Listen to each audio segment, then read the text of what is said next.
April 2023 video horoscope with me, Lada from astrolada.com. Guys, April eclipse season starts. Wow, we're gonna have the first eclipse in Aries, the first with North Node since 18 years ago. So big shifts are about to happen, and we're gonna have the luckiest day of the year.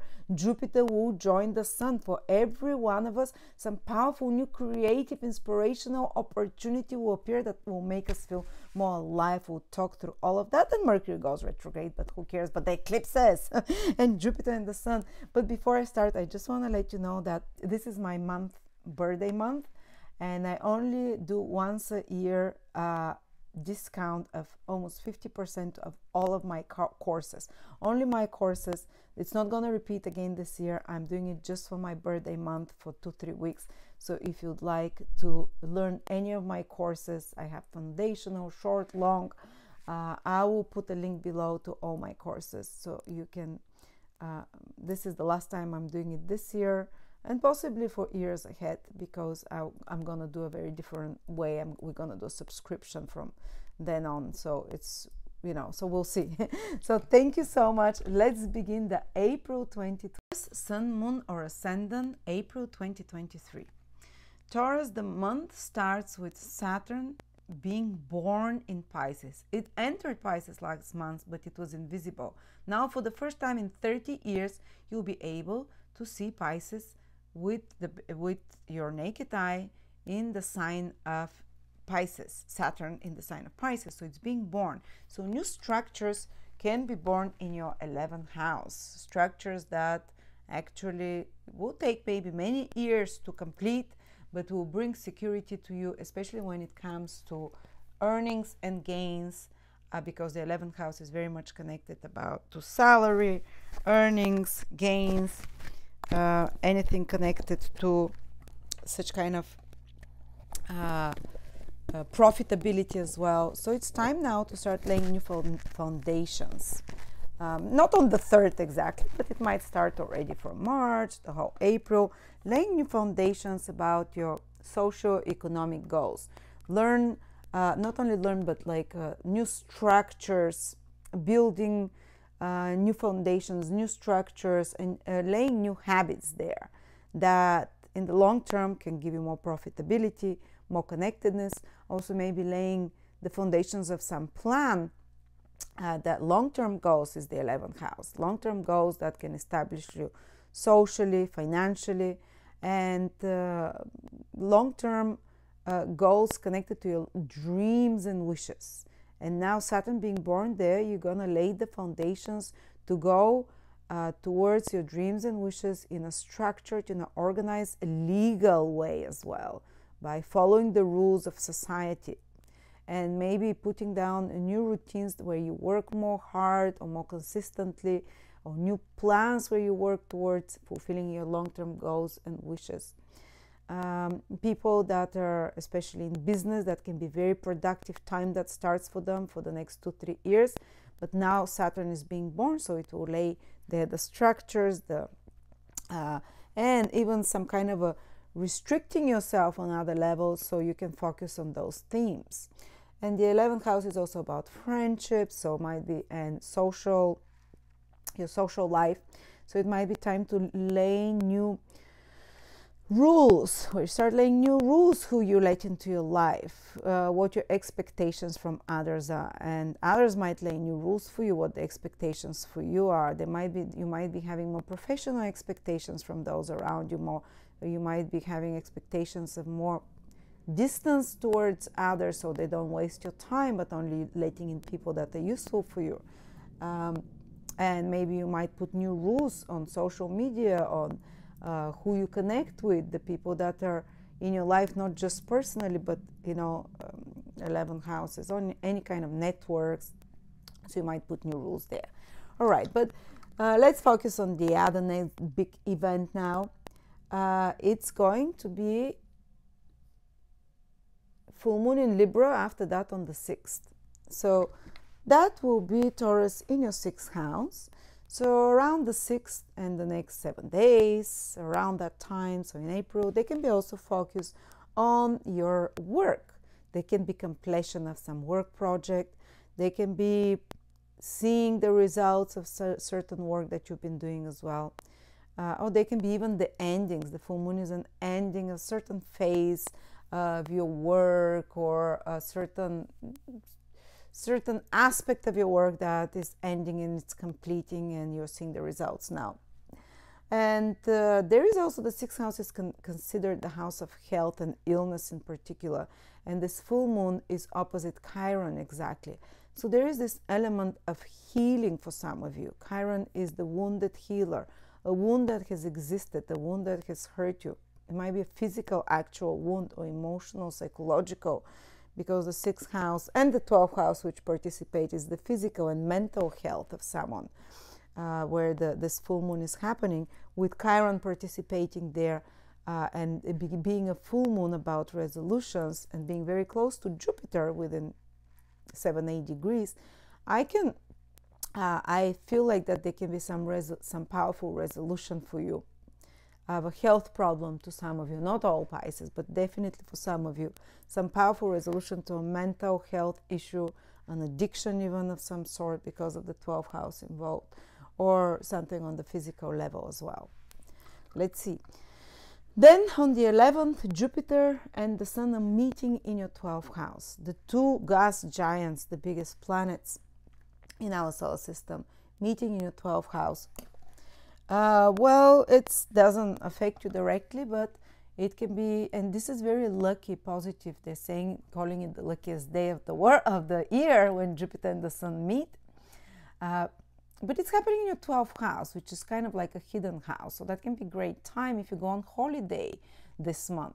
It's not just on the 11th. They're close together almost the whole month. Go on a holiday to a faraway country, or do some spiritual research. Or some of you, there might be some spiritual illumination of their subconscious. The Sun brings lights. Jupiter brings knowledge to hidden matters, to secrets. You can find out something that absolves you and releases you from certain addictive pattern, or from certain painful psychological pattern, or from certain slavery, bondage kind of situation, being a slave mentally or psychologically or emotionally to something. You can have sudden realization that releases you from such kind of a bondage.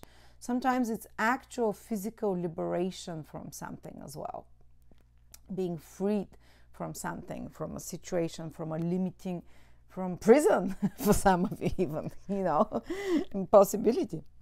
But usually it's more on the psychological level, like bringing light into your subconscious, into your hidden recesses where the hidden secrets and hidden compulsions lie from past lifetimes. Some of you might even have spiritual experiences, otherworldly or intuitive downloads, or kind of seeing things that are not usually accessible, or just receiving incredible signs and messages from the invisible world, or maybe having a reading with an astrologer or psychic that is very intuitive this month, or just having big spiritual, kind of like spending more time alone, where your soul is being healed, where you are nurturing and illuminating the subconscious, the soul. All right, so another important thing that is happening is that after that there is an eclipse on the 20th in your 12th house again, but it's very close to Taurus. So I believe that actually for many Tauruses it will feel like being in their first house, in their sign. Especially who will feel this eclipse on the 20th of April. It will be the first 5 degrees Tauruses. If you're born from 0 to 5 degrees Taurus, so if you're born from the 20th of April to 25th of April, this eclipse is happening right on your Sun, Moon, or Ascendant. It can indicate powerful new beginnings in your life, because it's an eclipse with the South Node. Sorry, with the North Node. The North Node is about new beginnings. So is a lunar eclipse, total solar eclipse, sorry. And it's about something entering your life, something new over the next 12 months. So it might not be immediate, but now you would see the signs and the direction. It might be a new important male figure. It might be a new important job if it's your sun sign around there, or the career, direction in your career, a new path in your life whether it's your ascendant, a new direction for your life overall. If it's your moon, it can be a powerful new beginnings in your personal life. Like when there was solar eclipses on my moon for a couple of years, the first time it happened, I found out I was pregnant. The second time it happened, I found out I was pregnant and bought a house. So such kind of on personal life, if it's your moon in Taurus, but it can be on any levels depending on your horoscope. So something big is happening this year. That can shake you a little bit, that can shift you if you're the early born Tauruses. While for the later born Tauruses, this eclipse will feel like being in the 12th house. So again, it's about speeding up processes of releasing something from the past that is no longer needed. Also, there can be some gains from abroad or in foreign places, so spiritual gains, or even opening like gates to invisible worlds and to downloads and inspirations if you're an artistic person. And also some psychological healing. We're seeing here this theme again of psychological healing that is happening.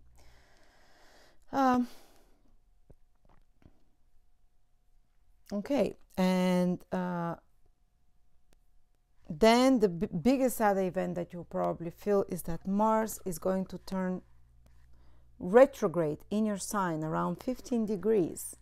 So especially Tauruses that are from 5 to 15 degrees, Taurus, Sun, Moon, or Rising, they'll feel this Mercury retrograde very powerfully. Starting probably, it turns retrograde on the 21st of April, but you'll start feeling it a week before. And it will continue till May. So the whole April almost and the whole May is very powerful for Taurus with Mercury being retrograde there. So they have, especially those degrees that I said, they're going to be called to do some mercurial work. And during the retrograde, maybe they'll be required to use a lot more of their mind, intellectual skills, planning, any kind of skills that you have, communication, writing, speaking projects, any business as well is connected to Mercury. So that anyone who is in business or in careers that require communication, writing, using your mind, your skills, or if you're taking exams, this is a very important month, so is May. And during the retrograde period, you might be required to re-examine something. Is it a project you're working on that you take, you have to edit, fix, take a different approach to a different plan? It can be a bit stressful because you need to replan, you need to reconsider something. It might be reconsidering certain associations with people, certain communications with people, certain people that you work with, or certain people that are friends of yours that you're considering, do I want them to be anymore? Something that comes to your attention that wasn't known till then, that you become clear about, and this information that appears makes you reconsider certain relationships. They can be important conversations that are happening in your life right now, and renegotiations of something, renegotiations, the terms of conditions, or of contract or agreements, or it can be as well some important things from the past that were not said that come to the surface now to be said. And sometimes it can just be that you're working extra hard on certain project and you need to use your mind and focus, and when a planet is retrograde you need to use 3 times more efforts and concentration. And Mercury is anything, communication, writing, speaking, project work. But the results after that, when Mercury turns direct in May, will be 3 times more lasting and powerful. So you just can be this, Mercury is much closer to the Earth when it's retrograde. So those mercurial flow of information, change of plans, changeability around you is very strong in that period. And the needing to use your mind, to organize, to plan, to prepare different plans and so on. And of course, trips and details and passwords and information, just be careful not to misplace such. But if there was something wrong that you've done, maybe you misplaced document, or maybe you've there was weak security on certain websites or passwords or whatever, for your Mercury retrograde will show you that weakness. So there can be some disruptions with anything connected with your social media, with your password and documents and papers and administrative tasks, only so you can do them better. So that's it. And by the way, Mars is already in your third house, will be there the whole April. Very much increased speed of information, more communications, more interactions with others, more competitive spirit when Mars enters the third house, but also possibility to have some kind of a bit of more fight with close people, with those around you in communications, in social media, to be a bit more reckless and emotional because it's in Cancer when you're communicating with such people. Just be more aware of that during this time, or also if you're going on short trips or traveling, because Mars is in your third house of travels. Mercury goes retrograde after the 20th. You might have to be a bit more cautious overall. So thank you so much, and hope you enjoy this month and make the most of it.